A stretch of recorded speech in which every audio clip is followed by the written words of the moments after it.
The betrayal. Natalie Morrison knew exactly 17 things about Marcus Harrington that nobody else in the world knew. She knew he scratched his left eyebrow when he was about to make a risky business decision. She knew he kept a photo of his late mother tucked in his desk drawer and looked at it before every major negotiation. She knew the exact moment his patience would snap during tedious board meetings, precisely 43 minutes in, when his jaw would tighten and his fingers would drum against the mahogany table.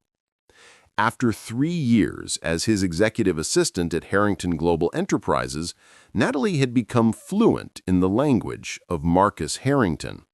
She anticipated his needs before he voiced them, managed crises before they escalated, and kept the complex machinery of his professional life running with seamless precision. She had made herself indispensable, and somewhere in the process of learning everything about him, she had committed the cardinal sin of falling hopelessly in love with her boss. The Tuesday that changed everything started innocuously enough.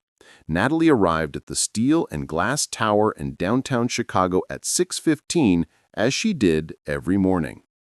The sunrise painted the city in shades of amber and rose, and for a moment, watching the light shift across the skyline, Natalie allowed herself to imagine a different life, one where Marcus looked at her and saw not just his efficient assistant, but a woman worth fighting for. She shook off the fantasy as she stepped into the empty office suite. Dreams didn't pay bills, and Natalie had worked too hard to let foolish emotions derail her career. She prepared Marcus's morning briefing, confirmed his afternoon appointments with the Singapore investors, and placed the quarterly financial projections on his desk, alongside his coffee, black, 2 sugars, in the ceramic mug she'd given him last Christmas with "World's Most Demanding Boss" printed on the side. Marcus arrived at exactly 7:30. He always did. Punctuality was religion to him. "Morning, Natalie," he said, and she felt that familiar flutter in her chest despite her best efforts. At 38, Marcus Harrington was devastating in a way that seemed almost unfair. Tall and lean with dark hair graying slightly at the temples, he possessed the kind of angular features that belonged on magazine covers. But it was his eyes that undid her. Deep brown, intelligent, capable of warmth that he rarely showed the rest of the world, but occasionally, in unguarded moments, directed at her. "Good morning, Mr. Harrington. Your sister called about Sunday dinner. She says you've missed the last 3 family gatherings, and if you cancel again, she's staging an intervention." A rare smile tugged at his mouth. "Tell Jessica I'll be there. Anything else I should know?" The Peterson contract came through with only minor revisions, and the media team wants approval on the new ad campaign by Thursday. Natalie handed him a tablet with the relevant documents. Their fingers brushed in the exchange, and she saw his gaze flicker to her face, holding just a beat longer than necessary. These moments had been happening more frequently over the past months. A hand on her shoulder that lingered, conversations that drifted from professional into personal territory, the way he sometimes watched her when he thought she wasn't looking, something unreadable in his expression. Natalie told herself she was imagining it, projecting her own feelings onto innocent interactions. Marcus Harrington dated celebrities and heiresses. He didn't notice ordinary women like her. The morning proceeded with its usual controlled intensity. Natalie managed back-to-back conference calls, rescheduled a canceled lunch meeting, and smoothly deflected 3 journalists trying to get comments on Harrington Global's upcoming merger with Titanium Tech Solutions. The merger had been Marcus's passion project for 18 months, a $700 million deal that would revolutionize their position in the renewable energy sector. Around 2 o'clock in the afternoon, everything fell apart. Victoria Cross appeared at Natalie's desk without warning. As head of legal affairs, Victoria was a fixture at Harrington Global, beautiful in a calculated, intimidating way, with ice blonde hair always swept into a perfect chignon and designer suits that probably cost more than Natalie's monthly rent. She had joined the company 6 months ago, and Natalie had disliked her on instinct, though she couldn't pinpoint exactly why. "Natalie," Victoria said, her voice carrying an edge that made Natalie's instincts scream danger. "Mr. Harrington needs to see you in conference room B immediately. It's urgent." "Is something wrong?" "Just go." Victoria's smile was sharp enough to cut glass. Natalie's heart began to pound as she walked down the corridor. Conference room B was used for disciplinary meetings and difficult conversations. Through the glass walls, she could see Marcus standing with his back to the door, his posture rigid with tension. Victoria followed her in and closed the door with a decisive click that sounded like a judge's gavel. "Sit down, Natalie," he said, without turning around. She sat, her hands trembling slightly in her lap. "Mr. Harrington, what's going on?" He turned to face her, and the expression on his face made her blood run cold. This wasn't the Marcus who joked about his sister's persistence or smiled when she brought him coffee. This was Marcus Harrington, billionaire CEO, with every wall firmly in place and no warmth whatsoever in his eyes. "We've discovered a serious breach of confidential information," he said, his voice formal and distant. 4 days ago, detailed documents about our merger with Titanium Tech Solutions were leaked to our primary competitor, Nexus Corporation. The leak gave them time to make a counteroffer, and Titanium has now chosen to pursue their proposal instead.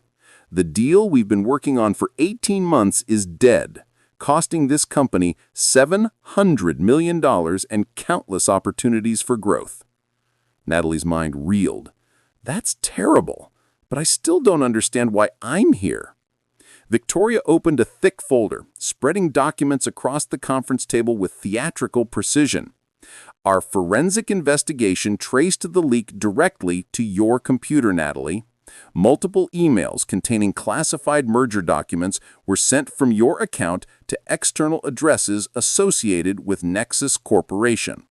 We have email logs, server records, and security footage showing you at your desk during the exact times these messages were transmitted." The words didn't make sense. Natalie stared at the papers. Screenshots of emails she'd never written, timestamps showing dates and times, technical jargon she couldn't follow. "This is impossible," she said, her voice barely above a whisper. "I would never do something like this."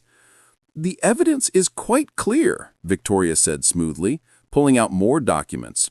"We've had 3 independent IT security firms verify the findings. The leak came from your computer using your login credentials during your working hours." "Then someone is setting me up." Natalie stood abruptly, her chair scraping against the floor. She looked directly at Marcus, willing him to see the truth. "Mr. Harrington, Marcus, please, you know me. 3 years I've worked for you. 3 years of loyalty, of dedication. I've never given you any reason to doubt me. Why would I suddenly destroy everything we've built?" For a moment, she saw conflict flash across his face. His jaw clenched, and something that looked like anguish flickered in his eyes. But then his gaze dropped to the evidence spread across the table. And when he looked up again, his expression had hardened into something unreadable. "The board has reviewed all the findings," he said quietly. "They're demanding immediate action. Given the severity of the breach and the financial impact, I have no choice but to terminate your employment, effective immediately." The words hit her like physical blows, each one stealing the air from her lungs. "You have a choice," she said, hating how her voice broke. "You could choose to believe me.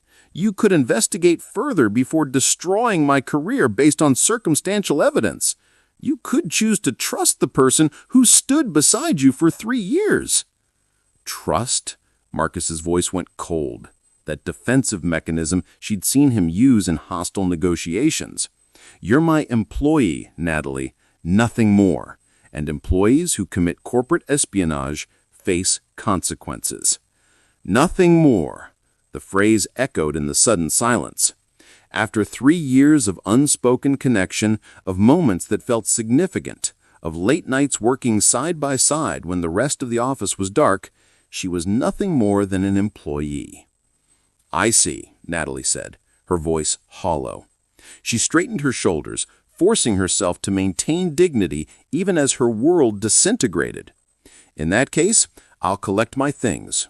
"Security will escort you," Victoria interjected, barely concealing her satisfaction.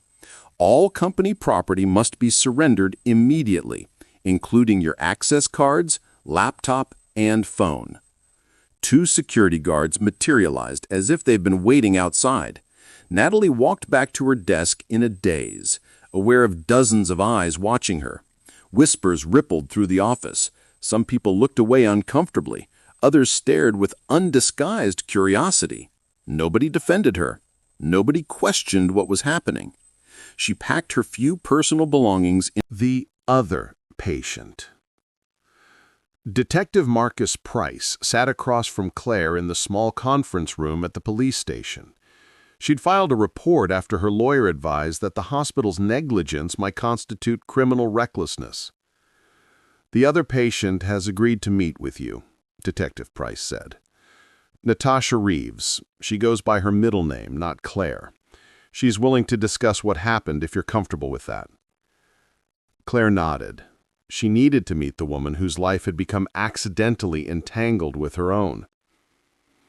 Natasha Reeves arrived 30 minutes later.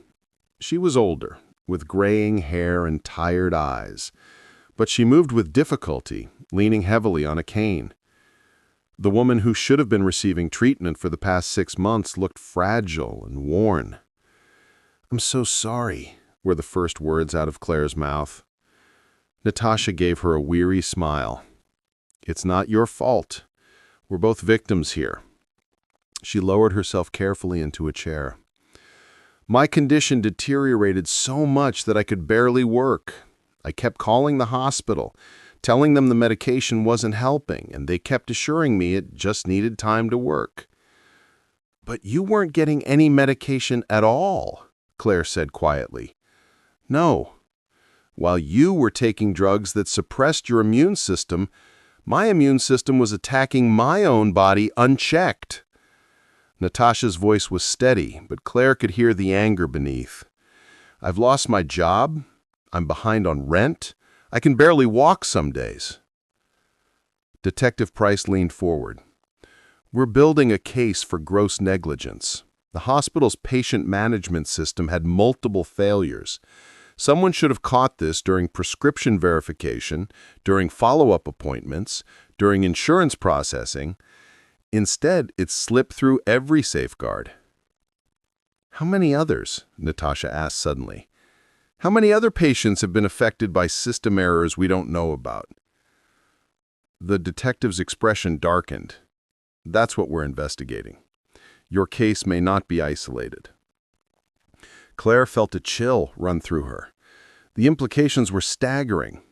2 lives had been derailed by a simple name confusion.